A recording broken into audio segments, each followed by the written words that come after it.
So I've been at Philomath Middle School 14 years. There was 6 years as the assistant principal, and this is my 8th year as the principal here. The big thing we really focus on here and have become more focused on over time is the health and well-being of students. I always have to remind ourselves that we're working with 11 and 12 and 13-year-olds primarily, and they're still children. And so they are very informative years of their beliefs of people and how to interact with others and what is good and right and wrong. They're still learning a lot of that. And so while they're with us, how can we positively make an impact on that? We say academics is extremely important, and we're measured on how they do academically. But if their emotional and mental and behavioral state of mind isn't in a good spot and well, their academics aren't going to be there either. So if we can meld the two and prioritize both, then we'll have the greatest impact for kids. Boy, for me, the two words that come to mind automatically are integrity and respect. That integrity is the number one. There's never any behind the scenes. What you see is what you get. And the respect that is very mutual, and that goes with the adults, that goes with students. And so nobody feels less than or is less than in the eyes of the functioning of the school as a home and a community. A couple of the activities we do, one in particular we call it the Be is Be Kind, and it's from the Josh Stevens Foundation out of Nevada. And it's a very simple message, and it's purely be kind. And so students can recognize other students, staff members can recognize students, and they receive a t-shirt and a bracelet, and we talk about it in front of their classmates of why they're receiving a Be Kind award.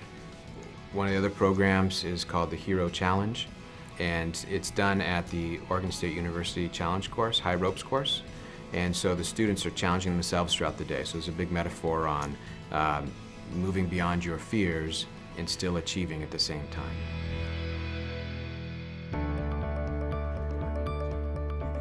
People ask, how do I talk to the students? And I say, pretty much how I would talk to an adult. And they said, how do you talk with all the adults? I said, pretty much how I would talk to a child, or to a kid.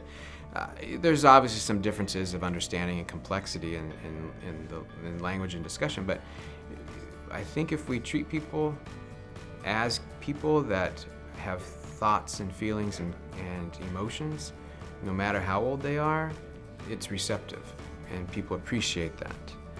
The other part of it is, emotionally for me, is to not be defensive. And I think that's really hard in administration. We deal with a lot of negative situations or possible negative situations or people that are upset. And so it is trying to not take offense when someone is upset. And how do we help guide to a positive resolution no matter the situation? Steve doesn't see professional growth as moving on to a different opportunity. Steve sees professional growth as being the very best leader that he can be at this school to make a difference for every child that's in this school at any given time. So I know Steve has been approached to have different opportunities, and he has chosen to stay as middle school principal because this is where he sees the greatest impact that he's able to make for our kids and our future. One of the things I've learned with staff here in Philomath is they work very hard, they're extremely dedicated, and they're passionate about what they do. Having their buy-in and their willingness is extremely important, and that takes time.